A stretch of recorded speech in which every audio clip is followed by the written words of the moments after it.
ఇది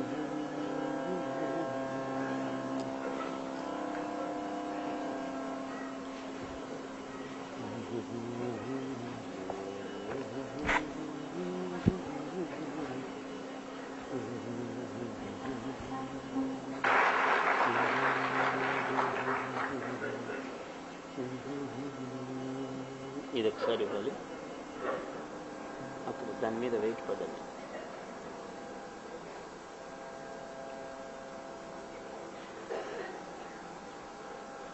ముందు హిందోళంలో ఉంటున్నాము.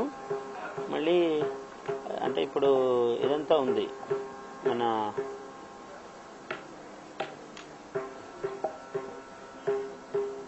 చూడండి, ఆ వచనం ఉన్నది. ఏది? ప్రహ్లాద నరసింహస్వామి ఆవిర్భావం.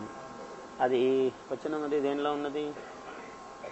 మధ్యమావతి ఉందా, మోహనుందా?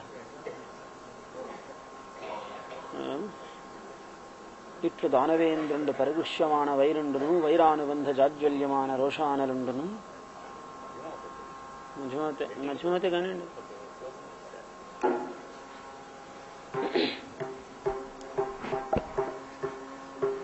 శ్రీ మహాగణాధిపతయే నమః. ఐం సరస్వత్యై నమః. శ్రీ గురుభ్యో నమః.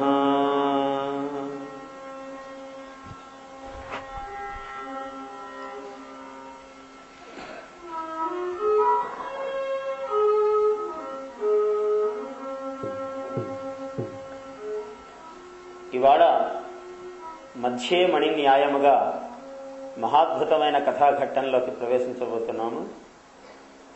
భాగవతానికి ఏది ప్రాణమో అటువంటి ఘట్టములు ఇవాళ వస్తూ ఉన్నాయి. ఏవి కావు? అన్నీ భాగవతములో ఒక మధుర పదార్థం తీసుకుంటే ఇక్కడ తీయగా ఉన్నది, ఇక్కడ తీయగా ఉండదు, ఇక్కడ ఎక్కువ తీయగా ఉన్నది అని చెప్పడానికి లేదు. అలాగా అంతా మధురమే, ఇవాళ మరీ మధురం.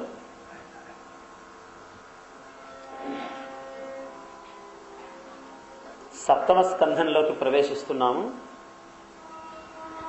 ఇందులో నరసింహస్వామి ఆవిర్భావము ప్రహ్లాద ఘట్టము వస్తున్నది. తరువాత గజేంద్ర మోక్షణము వస్తున్నది, క్షీరసాగర మథనము వస్తున్నది. ఇలాంటి ఘట్టాలన్నీ ఉన్నాయి ఇవాళ.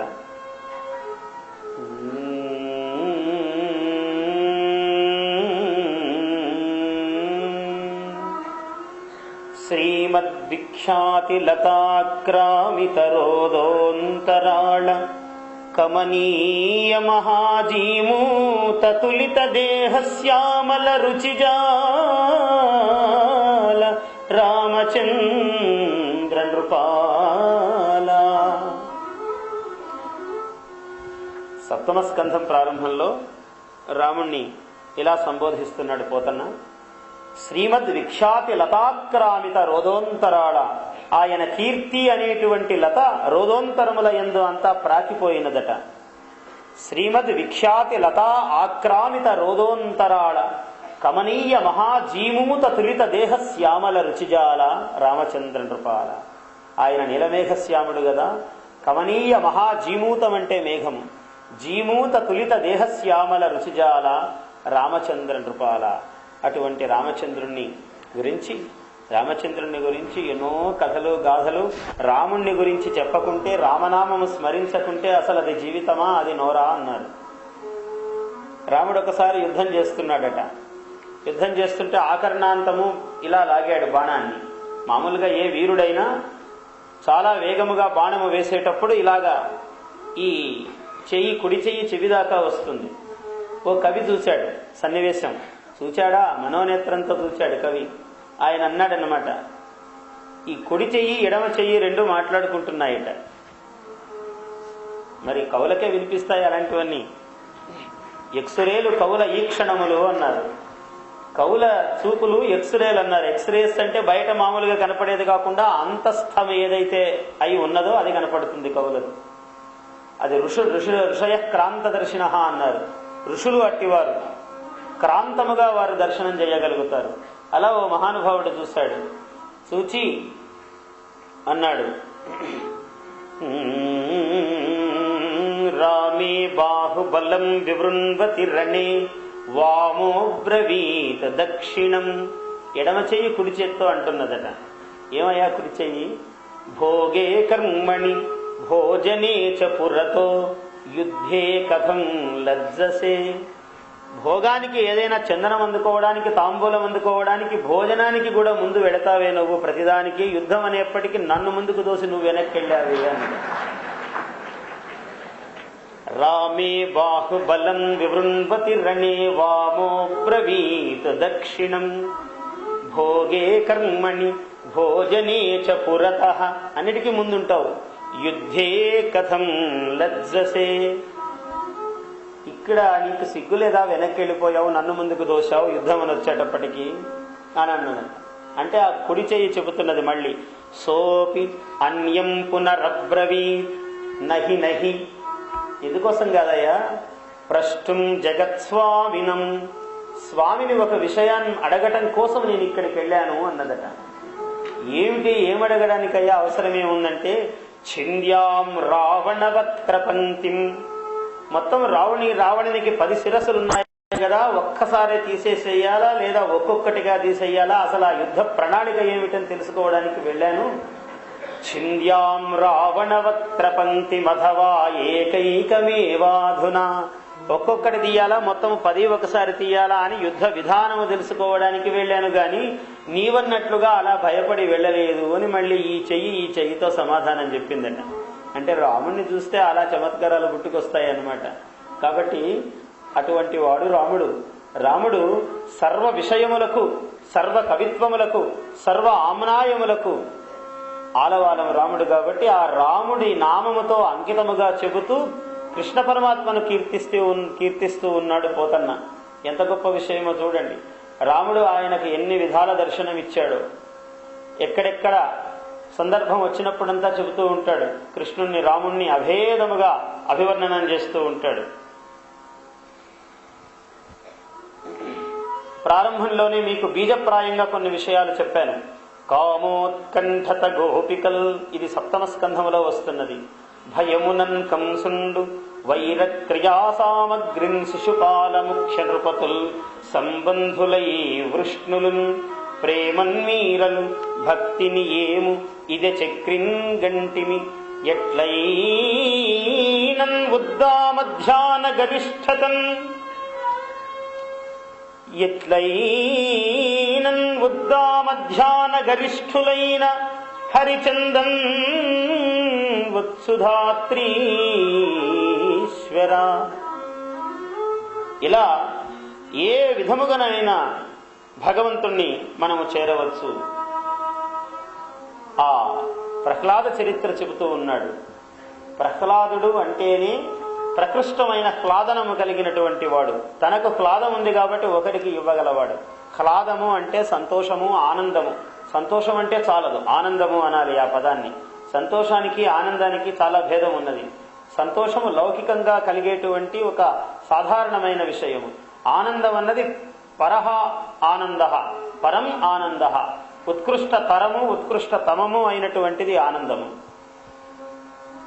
పానీయంబులు త్రావుచున్ కుడుచుచున్ హాసలీలా నిద్రాదులు సేయుచున్ తిరుగుచున్ లక్షింపుచున్ సంతత శ్రీనారాయణ పాద పద్మయుగళీ చింతామృతాస్వాద సంధానుండై మరచన్ సురారిసుతుడు ఏతద్విశ్వమున్ భూవరా.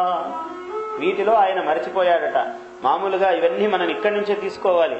అందరు అడుగుతుంటారు, గురువు గారు జపం చెయ్యాలంటే పొద్దున్నే ఇంకో సమయంలో చెయ్యకూడదు కదా అని. నీకు జపం చెయ్యాలనే మనస్సు కావాలి గాని నువ్వు ప్రయాణం చేస్తూ చెయ్యవచ్చు, అన్నం తింటూ చెయ్యవచ్చు, మెతుకుకు ఒక మంత్రం చెప్పుకోవచ్చు. నీకు ధ్యాస ఉండాలి గాని. కాబట్టి ఎప్పుడెప్పుడు నీవు శుచి నేను అని భావిస్తావో అప్పుడప్పుడంతా మంత్రాన్ని గాని దైవాన్ని గాని అనుష్ఠానం చెయ్యవచ్చు. అశుచి సమయములో కూడా చెయ్యగలగటం అన్నది అది అవధూత స్థితి. ఆ స్థితి వచ్చినప్పుడు అది కూడా తప్పు కాదు. ఆ స్థితిలో లేని సామాన్యులందరూ కూడా ఏ సమయంలోనైనా జపము, ధ్యానము, మంత్రము అన్నది చెయ్యవచ్చు. భగవంతుడి పూజ అంటే కేవలం ఆ దేవుడి ముందు కూర్చున్న అరగంటో, గంటో, 2 గంటలో అది మాత్రమే కాదు. అది ఆధారపీఠము, అది ప్రారంభం మన దినచర్యలో. అక్కడి నుంచి ప్రారంభమైతే ప్రతి పని యందు, ప్రతి ప్రాణి యందు మనం ఎందరితోనో మాట్లాడుతూ ఉంటాం. అందుకనే మహాత్ములు ఎంత బాగా చెప్పారంటే చాలా మనకు సులభోపాయములు చెప్పారు. ఆత్మాత్వం గిరిజామతి, పార్వతీదేవి బుద్ధి అన్నాడు. ఆత్మాత్వం, ఆత్మయే పరమేశ్వరుడు. గిరిజామతి సహచరా ప్రాణాః, నీ చుట్టూ ఉన్నవాళ్ళందరూ సహచరాః, ఎవరైతే నీతో కలిసి నడుస్తున్నారో, కలిసి మాట్లాడుతున్నారో, తిరుగుతున్నారో, నీలో ఉన్నవే ప్రాణములు కాదు, వీళ్ళందరూ ప్రాణములు అన్నాడు. సహచరా ప్రాణాః శరీరం గృహం, ఈ శరీరమే గృహము అంటే ఇదే కైలాసం అన్నాడు. శరీరం గృహం పూజాతే విషయోపభోగ రచన. రోజు స్నానం చేస్తున్నావు, రకరకాల పౌడర్లు పూసుకుంటున్నావు, శరీరాన్ని ఏమేమో సుగంధ భరితం చేస్తున్నావు. ఇదంతా కూడా స్వామి నీ పూజ చేస్తున్నాను అనుకోమన్నాడు. ఒక్కసారి ఎంత సులభమయ్యా, అసలు ఏమీ కష్టం లేదు. నీ భావన చేయమన్నాడు. నువ్వన్నీ చేసుకో, నీ శరీరానికే నువ్వు చేసుకో అన్ని సేవలు, కానీ తండ్రి నీకు చేస్తున్నాను అనుకోమన్నాడు. పూజాతే విషయోపభోగ రచన. తపస్సమాధిలో కూర్చోవటం చేతగాకపోవచ్చు, పోనీ నష్టం లేదు. నిద్ర అయితే పోతావు కదా రోజు, దానికి లోటు లేదు. ఆ నిద్ర పోయే ముందు నిద్రా సమాధి స్థితి, ఇది ప్రాక్టికల్, చాలా ఆచరణాత్మకమైనటువంటి వేదాంతం. పడుకునేప్పుడు స్వామి నీ తపస్సమాధిలోకి నేను, భగవన్ మీకు ఏ దేవత ప్రియమైతే ఆ దేవత, నీ తపస్సమాధిలోకి నేను వెళుతున్నాను అని పడుకోమన్నారు. ఆ 2 నిమిషాలు భావన. పూజాతే విషయోపభోగ రచనా నిద్రా సమాధి స్థితి సంచార పదయో ప్రదక్షిణ విధి. మనకు రోజు గుడికి వెళ్లే సంప్రదాయం లేదు. ఎప్పుడో పండుగ వస్తే హడావిడిపడి వెళతాం. అది కూడా బాగుండదనో, ఎవరైనా చూస్తారు అనో, అక్కడ మళ్ళీ నగలు చీరల గురించి మాట్లాడుకోవచ్చు అనో, ఏవో కొన్ని సౌకర్యాల కోసం వెళతాం మనం పండుగ నాడు మాత్రం. సరే, వెళ్ళకపోయినా, అక్కడ వెళ్లి ప్రదక్షిణలు చేయకపోయినా పర్వాలేదు, లేచి చాలా చోట్లు అయితే తిరుగుతావు కదా రోజంతా. నీవు ఎన్నో ప్రదేశాలు తిరుగుతావు.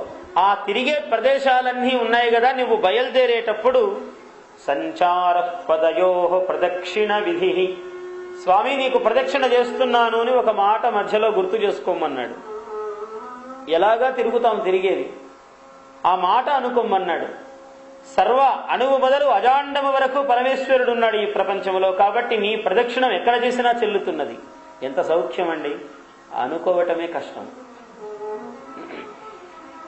సంచార పదయో ప్రదక్షిణ విధి స్తోత్రాణి సర్వాగిర. నాకేమీ మంత్రములు రావు, ఏమీ రానక్కరలేదు. ఏదో మాట్లాడతావు కదా, మూగతనము లేదు కదా, మాటలైతే వస్తాయి. మాట్లాడే ప్రతి మాట స్వామి నీ మంత్రం అనుకోమన్నాడు. స్తోత్రాణి సర్వాగిర యద్యత్ కర్మ కరోమి తత్తదఖిలం శంభో తవారాధనం. నేను ఏ పని చేస్తున్నానో పరమేశ్వర ఇదంతా నీ ఆరాధనమే అని అనుకోమంటున్నాడు.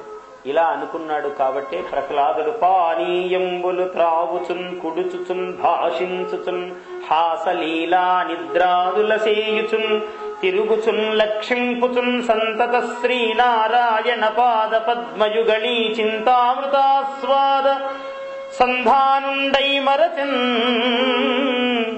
సురారిసుతుడు ఏతద్విశ్వమున్ భూవరా. తల్లిదండ్రులకు పిల్లలు ఏదో బదులు చేస్తారని, ఏదో కిరీటాల ధారణం చేయిస్తారని పిల్లలకు ఎవ్వరూ సేవలు చెయ్యరు. తల్లిదండ్రులు చేసినా చెయ్యకపోయినా అదే చెబుతున్నాడు. పుత్రులు నేర్చిన నేర్వకున్న, వాళ్ళు చదివినా చదవకపోయినా, అల్లరి చేసినా, ఎలా ఉన్నా, కీర్తి తెచ్చినా అపకీర్తి తెచ్చినా, తల్లిదండ్రులకు పిల్లల మీద అంత బాధ్యత, ప్రేమ ఉన్నది. అందువల్ల ఆయన కూడా అలాగే చూస్తూ ఉన్నాడు. ఆ హిరణ్యకశిపుడు బాలు ప్రభా విశాలు హరిపాద పయోరుహ చింతన క్రియాలోలు కృపాళు సాధు గురులోక పదానత ఫాలు నిర్మల శ్రీలు సమస్త సభ్యనుతశీలు విఖండిత మోహవల్లికాజాలు అదేల తండ్రి బడి సంపగవంపె మునీంద్ర చెప్పవే.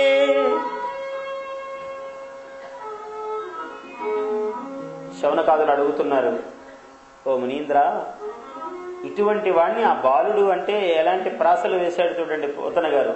బాలు ప్రభావిశాలు, ఆ అంత్య ప్రాసలు చాలా అందమైనవి. హరిపాద సరోరుహ చింతన క్రియాలోలు, ఆయనకు లోలత్వం ఉన్నది. ఎక్కడ? హరిపాద సరోరుహ చింతన క్రియ యందు లోలత్వం ఉన్నది. కృపాళు సాధు గురులోక పదానత ఫాలు, సాధువులు గురువులు పెద్దలు ఎవరి కనపడ్డా ఆయన ఫాలము నేలకు తాకేటట్లుగా నమస్కారం చేస్తాడట. గురులోక పదానత ఫాలు నిర్మల శ్రీలు సమస్త సభ్యనుతశీలు విఖండిత మోహవల్లికాజాలు అదేల తండ్రి. ఇలాంటి వాణ్ణి తండ్రి ఎందుకండి ఇలా చేశాడు అంటే చెబుతున్నాడు కారణం. లభ్యం వైన సురాధిరాజ పదమున్ లక్ష్యంపడు. తర్వాత యువరాజు ఈయనే రాజ్యానికి. అయితే ఆ యువరాజ పదము ఆయనకు నచ్చటం లేదట. పెద్ద దాని మీద దృష్టి లేదు, కాంక్ష లేదు. లభ్యం వైన అదయ్యది వచ్చింది, ఏదో వస్తుందనేది కాదు. లభ్యం వైన సురాధిరాజ పదమున్ లక్ష్యంపడు అశ్రాంతమున్ సభ్యత్వంబున ఉన్నవాడు అబలుడై జాడ్యంబుతో వీడు విద్యాభ్యాసంబునగాని తీవ్రమతిగాడు అంచున్ విచారించి దైత్యేభ్యుండు ఒక్క దినంబునన్ ప్రియసుతున్ వీక్షించి సోత్కంఠుడై. వీడు చదువు వల్ల కానీ బాగుపడడు, ఇలా అయిపోయాడు, ఏమిటో పరధ్యానంలో ఉంటాడు. వాడు ఏం ఆలోచిస్తుంటాడో తెలియదు. పిలిస్తే ఒక పట్టాన పలకడు, అని ఎప్పుడో పలుకుతాడు. ఏదో ధ్యానం ఉన్నది వీని మనస్సులో. అయ్యో ఇలా చెడిపోతున్నాడే ఈ అబ్బాయి అని తండ్రి అనుకుంటున్నాడు. మామూలుగా జ్ఞాతతత్వస్య లోకోయం జడోన్మత్త పిశాచవత్ వేదాంత పరిభాషలో చెప్పాడు. తత్వం తెలిసిన వాడు లోకానికి పిచ్చివాడుగా కనపడతాడు. ఎందుకంటే వాడికి భౌతికమైన వాటి మీద పెద్ద వాంఛ ఉండదు. అయ్యో ఇది పోగొట్టుకుంటున్నాడే అని అనుకుంటుంటాడు మామూలు వాడు చూచి. తాత్వికుడికి ఇవి పట్టవు. జ్ఞాతతత్వస్య లోకోయం జడోన్మత్త పిశాచవత్. తత్వం తెలిసిన వాడికి ఈ లోకం ఎంత పిచ్చిది, ఎంత వెర్రిది, ప్రతిదానికి పరిగెడుతున్నాడు వీడు అని ఆయన వీళ్ళని చూసి నవ్వుకుంటూ ఉంటాడు. ఓ పిచ్చివాడు ఉన్నాడట. పిచ్చివాడు నువ్వెలా బయటకు వస్తావో చూద్దామని గదిలోకి వేసి తలుపులు వేసి గొళ్ళెం పెట్టారు. ఎలా వస్తావో చూద్దామని. వాడేం చేశాడు, లోపల వాడు గొళ్ళెం పెట్టి నువ్వెలా వస్తావో చూద్దామన్నాడు. రెండూ కూడా నిజమే కదా. పరిధి చిన్నది పెద్దది తేడా అయ్యే తప్ప అవతలి వాడు చెప్పినది కూడా నిజమే. వాడు తలుపు తీయనిదే వీడు కూడా వెళ్ళలేడు. వాడి రాజ్యంలోకి వీడు ప్రవేశించలేడు తలుపు తీయనిదే. కాబట్టి రెండూ సమానమైనవి. అందుకని తత్వం తెలిసిన వానికి లోకం పిచ్చిది, లోకానికి తాత్వికుడు పిచ్చివాడు. అందుకని ఇలా పిచ్చిగా ఉన్నాడే, అయ్యో వీడిలా చెడిపోతున్నాడు అని అంధ ప్రక్రియ నుండు రాడు పలుకండు అస్మత్ ప్రతాప క్రియా గంధంబు ఇంచుకలేదు. నా వంటి మహాపరాక్రమవంతుని గర్భవాసాన పుట్టినటువంటి వాడు వీడు, వీడికి నా పరాక్రమ లేశము కూడా రాలేదండి అని పాపం తండ్రి వాపోతున్నాడు. మీరు గురువులు కారుణ్య చిత్తులు, చండామర్కుల వారిని పిలిపించి భార్గవులు భృగు సుతులు అయినటువంటి వాళ్లను, ఆ శుక్రాచార్య సంతానమును పిలిపించి వాళ్లకు చెబుతూ ఉన్నాడు. వీడిలా ఉన్నాడయ్యా, గురువుల్ కారుణ్య చిత్తుల్ మనోబంధుల్ మాన్యులు మాకు పెద్దలు మమున్ పాటించి ఈ బాలకున్ గ్రంథంబుల్ చదివించి నీతి కుశలుంగా చేసి రక్షింపరే. మీరందరూ కూడా మా వాణ్ణి నీతి కుశలుణ్ణి చేయండి అని అన్నాడు. సరే తీసుకువెళ్లారు. అంతన్ కొన్ని దినంబులేగిన సురేంద్రారాతి శంకాన్విత స్వాంతుండై నిజనందనం గురువులే జాడన్ పఠింపించిరో. భ్రాంతుండు ఏమి పఠించనో, అసలే మావాడు అంతంత మాత్రము, వీడు ఏమాత్రం చదివాడో అని అనుమానంగానే పాపం ఆయన ఒక్కసారి అబ్బాయిని పిలిచాడట.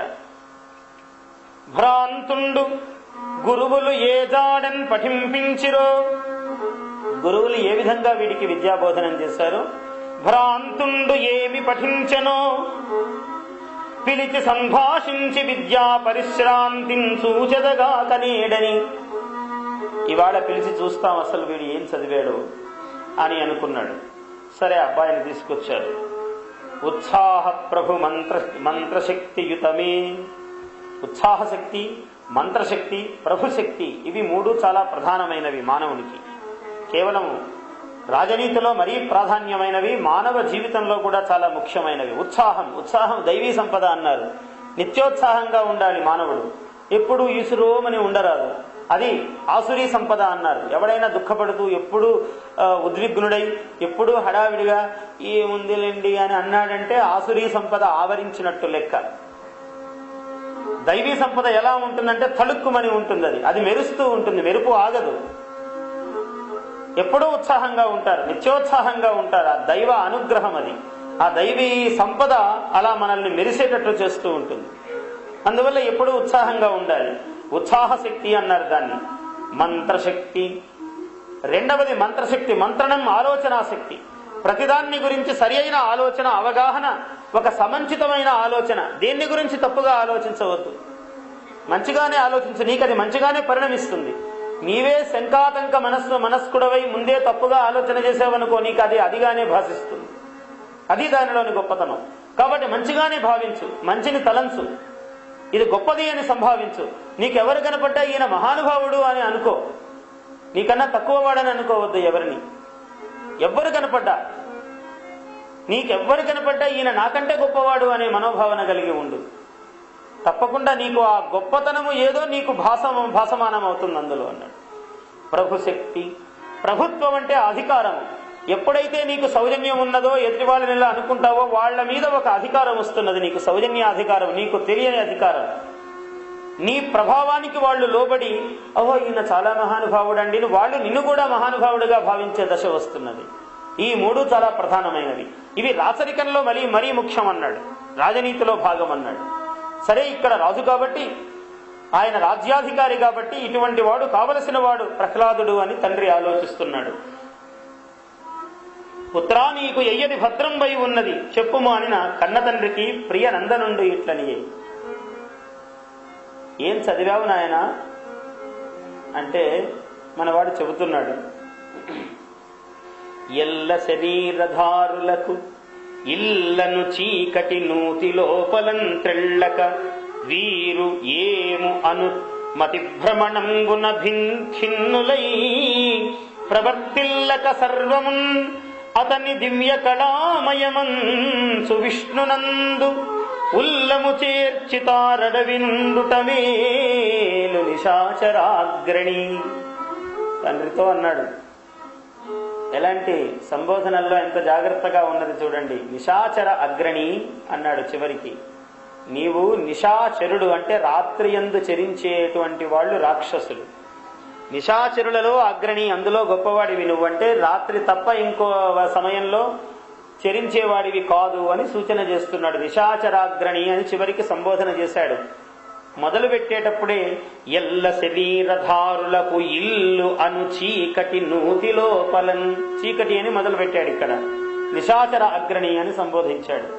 ఎల్ల శరీరధారులకు, శరీరధారులందరికీ కూడా ఇల్లు అను చీకటి నూతి లోపలం త్రెళ్ళక, దాని నుంచి బయటపడలేక వీరు ఏము అని మతి భ్రమణంబున భిన్నులై, భేదభావన కలిగినటువంటి వారై ప్రవర్తిల్లక సర్వమున్, ఇలా ప్రవర్తించకుండా సర్వమున్ అతని విశ్వకళామయమంచు విష్ణునందు ఉల్లము చేర్చి కారు అడవినుండుటమేలు నిశాచరాగ్రణి. సంసార తాపత్రయములో పడి ఇలా అయిపోకుండా మనమందరము కూడా ఇప్పుడు ఇక్కడ చూస్తున్నాము కదా, అందరము హిరణ్యకశిపులమే. హిరణ్యకశిపుడు అనేవాడు ఎవడు అంటే ఎల్ల శరీరధారులు అని చూపించాడు ఒక్క మాటలో. ఇల్లు అని చీకటి నూతిలో పడి ఎటు ఏమీ అందకుండా చేతులతో తడుముకుంటూ ఆ తడుముటలోనే ఆనందాన్ని పొందుతూ బయటికి రాలేక ఎవరమైతే ఉన్నామో అందరము కూడా హిరణ్యకశిపులమే అని చూపిస్తున్నాడు. కాబట్టి తండ్రి ఇలా అన్నాడు అని కుమారుండు ఆడిన ప్రతిపక్ష అనురూపంబులైన సల్లాపంబులు విని దానవేంద్రుండు నగుచు ఇట్లనియే. మొదటిసారి మాట్లాడితే పిల్లవాడు కదా పోని అనుకున్నాడు, ఓ చిన్న నవ్వాడు. ఎట్టాడిన అట్టాడుదురు, పిల్లవాడిని తప్పు పట్టలేదు. ఎప్పుడైనా అంతే కదా, మన పిల్లలు తప్పు చేస్తే పక్కింటి వాడి తప్పును పడతాం మనం. పక్కింటి పిల్లవాడే వాడు దుర్మార్గుడు, సహజంగా ఇట్లనే చేస్తుంటాడు, మనవాడు ఏం అసలు అనేవాడు కాదు అని సహజమైన మమకారం ఉంటుంది మనకు. ముందు పక్కింటి వాడు దుర్మార్గుడని ఆలోచిస్తాం. జరిగింది ఏదైనా సరే మనస్సు అలా పనిచేస్తుంది. ఆయన కూడా ఆ పుత్ర ప్రేమ అటువంటిది. అందువల్ల ఎట్టాడిన అట్టాడుదురు అట్టిట్టని పలుక నిరుగరు ఇతరుల శిశువుల్. పిల్లలు ఇలా మాట్లాడాలి అని వాళ్ళకు తెలియదు. పెద్దవాళ్ళు ఎలా అంటే వీళ్ళు అలా అంటుంటారు. ఎట్టాడితే అట్టాడుతూ ఉంటారు. దట్టించి ఎవ్వరేనియు పట్టించిరో బాలకునకు పరపక్షంబుల్. మన వ్యతిరేకి అయినటువంటి, మన శాస్త్రవుడు అయినటువంటి విష్ణువు యొక్క గాథలు పరపక్షములు ఎవరు చెబుతున్నారో వీళ్లకు అని నాకుంజూడగ చోద్యమయ్యడు గదా నా తండ్రి, ఈ బుద్ధి తానీకున్ లోపల తోచెనో పరులు దుర్నీతుల్ పఠింపించిరో. నాకు చూస్తే ఏమనిపిస్తుందంటే, నాయన తండ్రి నీకా ఈ బుద్ధి, నీకే లోపల కలిగిందా లేదా ఎవరైనా చెప్పారా నీకు? ఏకాంతంబున భార్గవుల్ పలికిరో ఈ దానవ శ్రేణికిన్ వైకుంఠుండు కృతాపరాధుడు. మన దానవులందరికీ కూడా వైకుంఠుడు ఆ విష్ణుమూర్తి కృతాపరాధుడు, మహాద్రోహం చేసిన వాడు, సామాన్యుడు కాదు. అటువంటి వాడిని గురించి నీకు ఎవరూ లేనప్పుడు భార్గవులు ఆ చండామర్కులు ఏమైనా నీకు ఇలాంటి దుర్బోధలు చేశారా? ఎవరు చెప్పారు ఇటువంటి మాటలు నీకు తండ్రి? సురలంతోలుటయో, మనం అంటాము కదా, నువ్వేం మనిషివిరా ఇలాంటి పని చేశావు అన్నట్టు, నువ్వేం రాక్షసుడివిరా ఇలా అయిపోయావు అంటున్నాడనమాట. మనం చేయాల్సిన పనులు ఏమిటి మనకు? సురలంతోలుటయో, దేవతలు కనపడితే ఒక బెత్తం తీసుకుని వాళ్ళను కొట్టి హింసించాలి, ఇది ప్రథమ కర్తవ్యం. సురలంతోలుటయో సురాధిపతులన్ సుక్కించుటో, దేవేంద్రుడు దిక్పాలకులు ఎవరైనా కనపడితే వాళ్ళని నెత్తిన ఒకటి కొట్టి మన ఆధిక్యాన్ని ప్రదర్శించి ఒక వికటాట్టహాసం చేయాలి మనం. సిద్ధులన్ పరివేధించుటయో, ఎవరైనా సిద్ధులు కనపడితే వాళ్లను ఇదిలాగి అది చేసి వాళ్లను దుఃఖింపజేయాలి మనం. ముని ప్రవరులన్ బాధించుటో యక్ష కిన్నర గంధర్వ విహంగ నాగపతులన్ నాశంబునుందించుటో. ఇవి గదరా చేయవలసిన పనులు, మనకు విహితములైన కార్యములు ఇవి గదా నాయన. ఇవన్నీ మరచి హరియంచున్ గిరియంచు ఏల చెడమోహాంధుండవై పుత్రక, ఇలా చెడిపోతున్నావేమిరా హరి గిరి అని నువ్వు?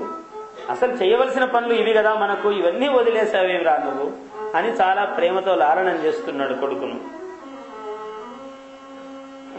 ఆయన తండ్రి మాటలకు పురోహితు నిరీక్షించి ప్రహ్లాదుండు ఇట్లని మోహ నిర్మూలనము చేసి మోహ నిర్మూలకమైనటువంటి ఒక ప్రసన్నమైన నవ్వు నవ్వాడట ప్రహ్లాదుడు. అగ్నుల్ కొందరు మేము తాము అనుచు మాయంజంది సర్వాత్మకున్ ప్రజ్ఞాలభ్యు వరాన్వయ క్రమములన్ భాషింపగా నేరరు ఆ జిజ్ఞాసాపథమందు మూఢులు గదా చింతింప బ్రహ్మాది వేదజ్ఞుల్ తత్పరమాత్మ విష్ణునితరుల్ దర్శింపగా నేర్తురే. ఆ జిజ్ఞాసాపథము, అందుకనే అన్నాడు ఆర్తో జిజ్ఞాసు అర్థార్థి. ఆ జిజ్ఞాసా పథములో అందరూ ప్రవేశించలేరు, ఏమో తెలుసుకోవాలి అనే కుతూహలం ఎందరికి కలుగుతుంది. కాబట్టి ఆ జిజ్ఞాసా పథములో అజ్ఞులు ప్రవేశించలేరు. మేము తాము అనే భేదభావనతోనే ఉంటారు అజ్ఞులు, ఆ జిజ్ఞాసా పథములో ప్రవేశించలేరు తండ్రి అని మళ్ళీ బదులు చెబుతున్నాడు.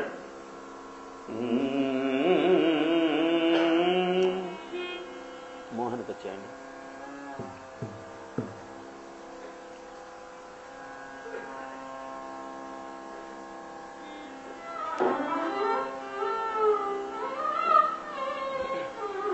అన్ని రసఖండములే, మహానుభావుడు ఎలా రాశాడో గాని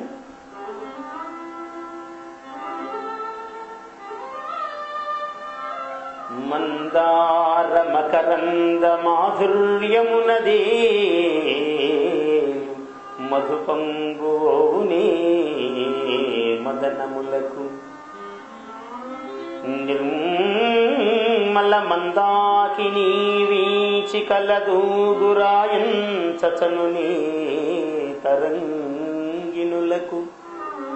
దేవగంగలో నిరంతరము ఆ అలలలో తిరుగాడేటువంటి రాజహంస మామూలు నదుల నీళ్లలో స్నానం చేయడానికి వస్తుందా?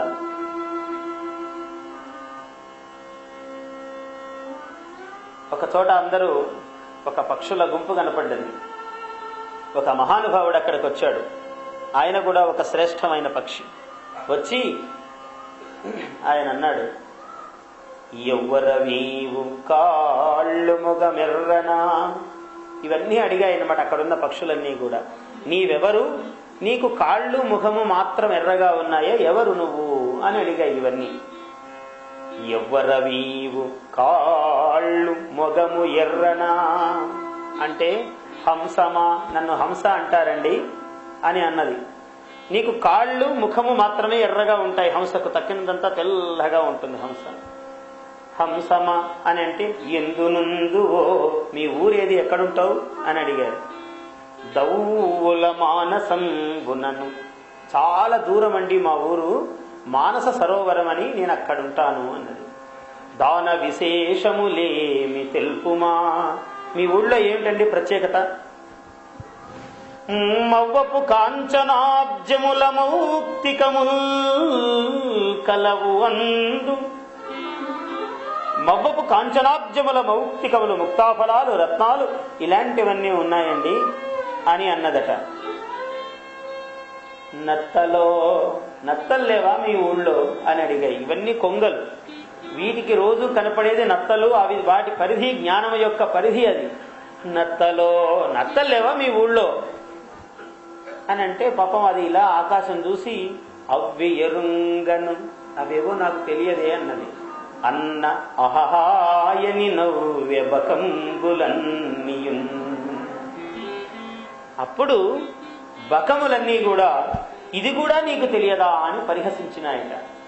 అంటే మహాత్ములు, గొప్పవాళ్ళు అలాగే ఉంటారు. అందుకని హంస ఎలా ఉన్నది?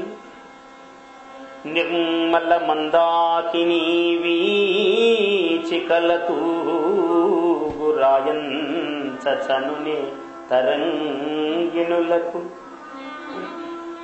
లలిత రసాల పల్లవ ఖాది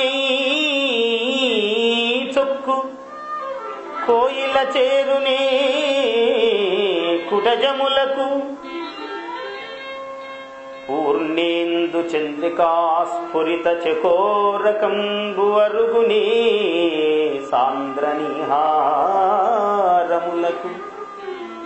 అంబుజోదర దివ్య పాదారవింద చింతనామృతపాన విశేషమత్త చిత్తము ఏ రీతి నితరంబు చేరనేర్చు వినుత గుణశీల మాతలు వేయునేలా.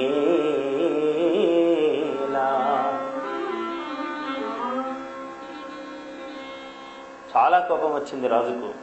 పంచశరద్వయస్కుడవు బాలుడవు, 5 ఏళ్లు లేవు నీకు, కోపం వచ్చింది. పంచశరద్వయస్కుడవు బాలుడవు ఇంచుకగాని లేవు, ఇంత లేవు. భాషించదు తర్కవాక్యముల చెప్పిన శాస్త్రములోని అర్థమిక్కించుకయైన చెప్పవు అసురేంద్రుని ముందట మాకు ఔదలల్ వంచుకొనంగజేసితివి. చాలా కోపం వచ్చింది చండామర్కులకు. నువ్వు ఎట్లాంటి పని చేసావురా నాయన, చూస్తే ఇంతున్నావు, మా ప్రాణానికి తెచ్చిపెట్టావు నువ్వు. ఇంత వాడివి నువ్వు ఇంతున్నావు, ఒక్కించుక తర్కశాస్త్రములు, పెద్ద పెద్ద తర్కాలు, వేదాంతాలు మాట్లాడతావు మా ప్రాణానికి నీవు. ఔదలల్ వంచుకొనంగ చేసితివి వైరి విభూషణ వంశ దూషణ. వైరిని భూషిస్తున్నావు, వంశాన్ని దూషిస్తున్నావు. నువ్వు ఇంత లేవు, ఎంత పని చేస్తున్నావురా నీవు. ఆయన అన్నాడు, తనయుడుగాడు శాత్రవుడు దానవ భర్తకు వీడు దైత్య చందనవనమందు కంటకయుత క్షితిజాతము భంగి పుట్టినాడు. దైత్య దైత్య వంశము అనే చందన వనమునందు ఓ ముళ్ళ చెట్టులాగా పుట్టాడు వీడు. వీడెక్కడి కుమారుడు? వీడు శత్రువుగా నీ కుమారుడా? త్రిప్పకుమన్న మా మతము దీర్ఘములైన త్రివర్గ పాఠములు తప్పకుమన్న నేడు మన దైత్యవరేణ్యుని మ్రోలనేము చెప్పిన రీతిగా అని మరి చెప్పకుమన్న. మళ్ళీ తీసుకెళ్లి చాలా కోరుతున్నారు, నాయన మా ప్రాణాల్ని రక్షించు, నీవక్కడ ఏదో ఒకటి పలకొద్దు, ఆ కాసేపు అయినా చక్కగా మాట్లాడు, మళ్ళీ నీ ఇష్టం వచ్చినట్లుందువు గాని మా ప్రాణానికి వచ్చింది అని భయపడుతున్నారు పాపం.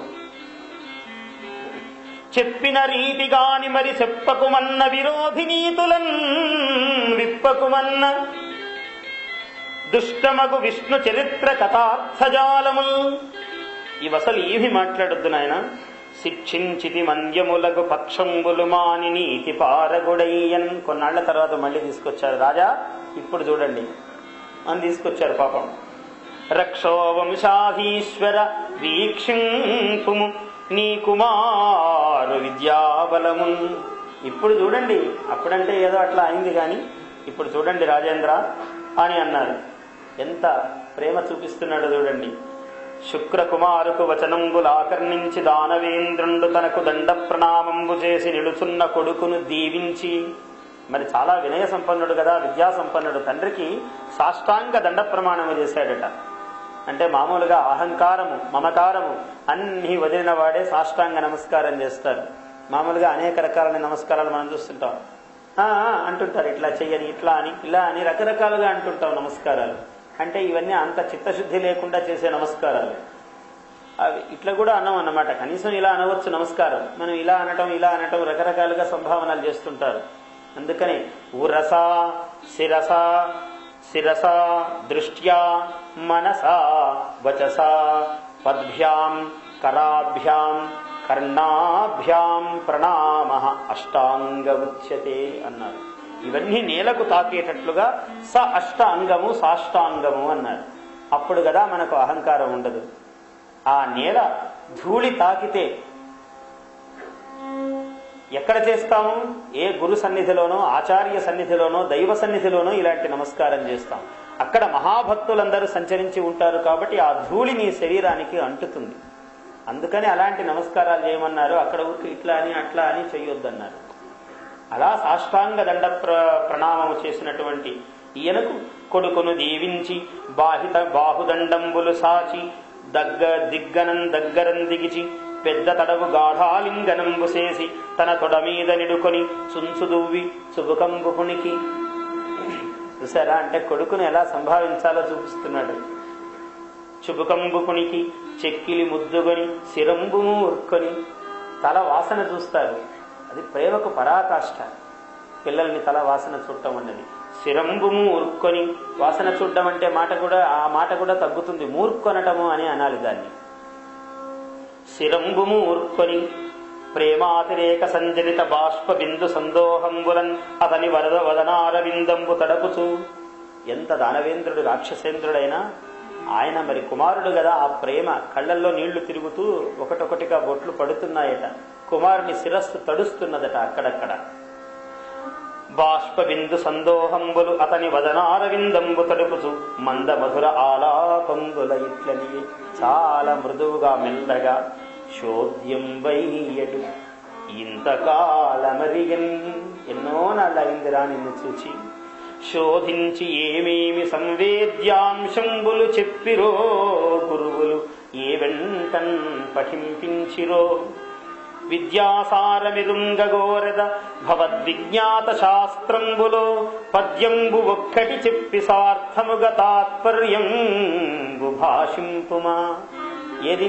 ఒక్క పద్యం చెప్పి, ఒక శ్లోకం చెప్పి దానికి ప్రతిపదార్థ తాత్పర్యం చెప్పు నాయన అని అడిగాడు. అంటే చూడండి విద్యా విధానం ఎలా ఉన్నదో. పద్యము ప్రతిపదార్థము అదే విద్య. యా విద్యా సా విముక్తయే అన్నాడు. ఏది విముక్తికి హేతువో అది ఏ విద్య అన్నాడు. మనం చదువుకుంటున్నవి విద్యలే కాదు, విద్య ఆభాసములు ఇవన్నీ కూడా.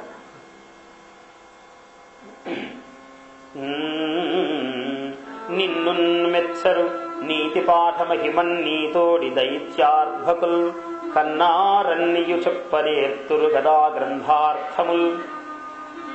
దక్షులై అన్నా ఎన్నడు నీవు నీతిమతి వౌదంచున్ మహావాంఛతో ఉన్నాడన్ నను కన్న తండ్రి భవదీయోత్కర్షమున్ చూపవే. ఎప్పుడెప్పుడు నీ మధురాలాపాలు విందామని, నీ విద్యా విశేషాలను విందామని ఎదురు చూస్తున్నాను రా నాయన. నీవు ఏమేం చదివావు, ఎంత గొప్పవాడవయ్యావు, నేను తెలుసుకోవాలని కుతూహలంగా ఉన్నాను అనగాని ప్రియనందనుడు ప్రహ్లాదుండు ఇట్లనియే మనవాడు మాట్లాడుతున్నాడు. చదివించిరి నన్ను గురువులు చదివించారు. చదివితి ధర్మార్థముఖర శాస్త్రంబులు నే చదివినవి కలవు పెక్కులు. ఎన్నో చదివాను నేను, మామూలుగా అన్నీ కాదు, చాలా చదివాను. చదువులలో మర్మమెల్ల చదివితి తండ్రి. చదువులలో మర్మమెల్లా, చదువులలో మర్మము లో మర్మము, ఆ లోపలి విషయాలు కూడా, అంతరార్థాలు కూడా నేను గ్రహించాను అన్నాడు. ఆహా, ఇంతవరకు చాలా బాగుంది.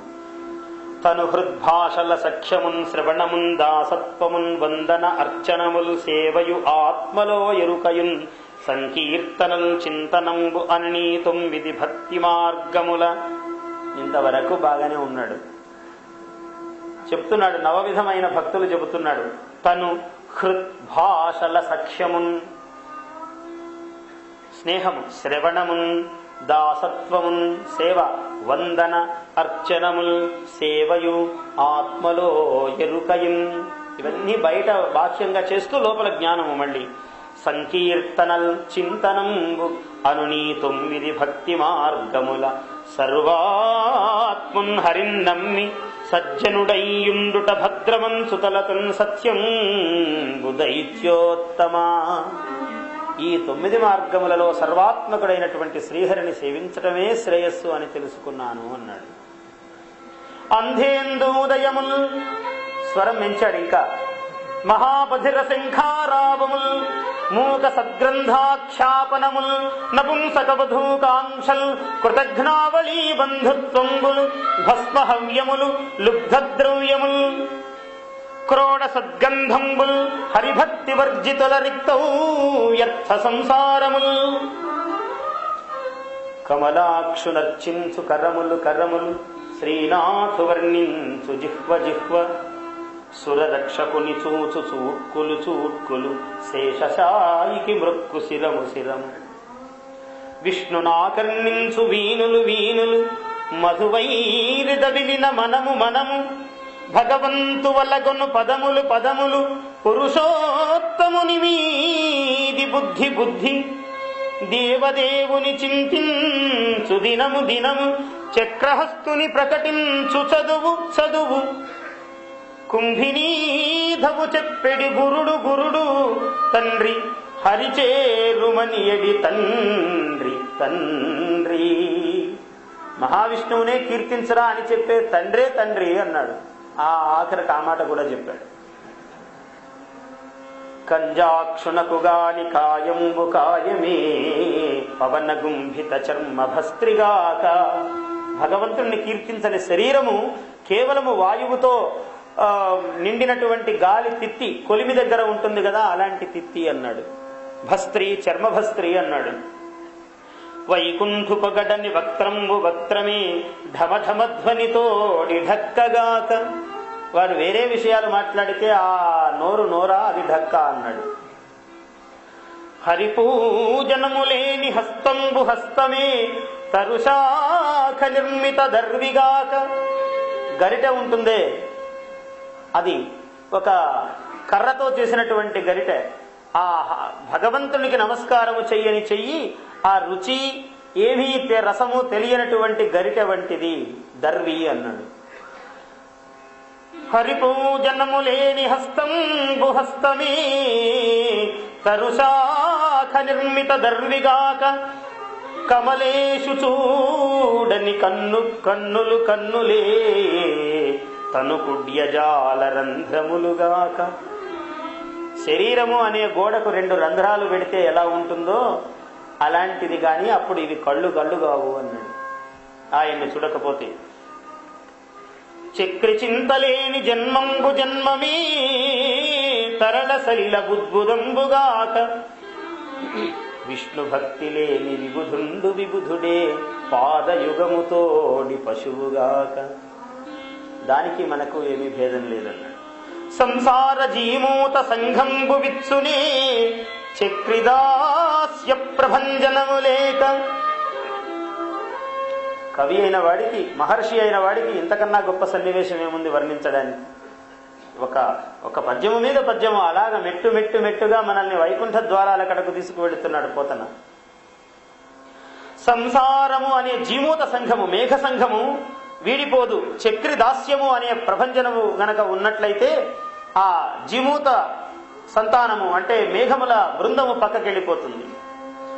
సంసార జీమూత సంఘంబు విచ్చునే చక్రిదాస్య ప్రభంజనము లేక. తాపత్రయాభీల దావాగ్నులు ఆరునే విష్ణు సేవామృత వృష్టి లేక. విష్ణు సేవ అనే అమృత వృష్టి లేక ఈ తాపత్రయము అనేటువంటి అగ్నులు చల్లారవు అన్నాడు. సర్వంకశాఖమౌ జలరాసులింకునే హరిమనీషా బడవాగ్ని లేక.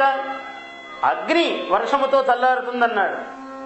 మళ్ళీ ఈ జలరాశిలో ఉన్నటువంటి ఈ జలరాశులు, సముద్రములు అగ్నితో మళ్ళీ చల్లారుతాయి అన్నారు. బడబాగ్ని అని చెబుతున్నాడు. అంటే ఇటు అయినా అటు అయినా మొత్తము పరమేశ్వర స్వరూపమైన వర్ణిస్తున్నాడు. ఘన విపద్గాఢాంధకారంబులనగునే పద్మాక్షుమతి రవి ప్రభలు లేక. ఈ చీకట్లు పోవు పద్మాక్షుడు ఆయన యొక్క రవి ప్రభలు లేకపోతే. నిరుపమా పునరావృత్తి నిష్కళంక ముక్తి నిధి కానవచ్చునే ముఖ్యమైన శార్ంగ కోదండ చింతనాంజనము లేక. కామరస గర్భునకు నయీన దానవేంద్ర. చాలా ఇన్ని చెప్పేప్పటికీ ఎక్కడ లేని కోపం వచ్చింది. పటుతర నీతి శాస్త్ర చయపారగు చేషదమంచు బాలునీ వటుకొను పోయి వానికి అనర్హములైన విరోధి శాస్త్రముల్ కుటిలత చెప్పినాడవు. భృగుప్రవరుండవటంచు నమ్మితిన్. ఏదో మా గురుపుత్రులు అని నమ్మినాను గాని నేను మోసపోయాను మిమ్మల్ని మళ్ళీ మీకు వీడిని అప్పగించి. కటకట బ్రాహ్మణాకృతివిగాక యథార్థపు బ్రాహ్మణుండవే. నువ్వు నిజముగా బ్రాహ్మణుడవా? ఇంత మోసం చేశావేమయ్యా? మళ్ళీ తీసుకెళ్లి ఇవే నేర్పించి పంపించావు, ఇంకా పెద్ద స్థాయిలో నేర్పించావు ముందు కన్నా. వాళ్ళు పాపం వణికిపోతూ అన్నారు, తప్పులు లేవు మావలన దానవనాథ. రాజా మమ్మల్ని మన్నించు, క్షమించు, మా వల్ల తప్పు లేదు. విరోధి శాస్త్రముల్ చెప్పము క్రూరులై పరులు చెప్పరు మీ చరణంబులాన. మీ పాదాల సాక్షిగా చెబుతున్నాము. ప్రాణభయంతో వణుకుతున్నారు పాపం వాళ్ళు. అసలే రాక్షసుడు, పైగా ఇంద్రుడు, రాక్షసేంద్రుడు రాజు. ఆయన తలుచుకుంటే ఒక క్షణంలో ప్రాణం తీసేయగలడు. అందుకని వణికిపోతూ ఉన్నారు పాపం. విరోధి శాస్త్రముల్ చెప్పము క్రూరులై పరులు చెప్పరు. ఎవరు చెప్పేంత క్రూరులు కూడా లేరు. మీరుండగా ఎవరు అంత క్రౌర్యం వహించగలుగుతారు? ఎవరికి ధైర్యం? మీ చరణంబులాన సుమ్ము ఎప్పుడు మీ కుమారునకు ఇంతయు నైజ మనీష. ఎవ్వరు చెప్పెడి పాడిగాదు ప్రతి చింత తలంపుము నేర్పు కైవడి.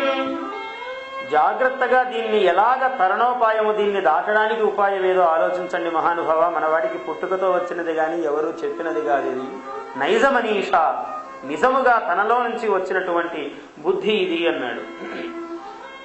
వజ్జలు చెప్పని ఈ మతి మజ్జాతుడవైన నీకు మరి ఎవ్వరి చే ఉజ్జాతమయ్యే.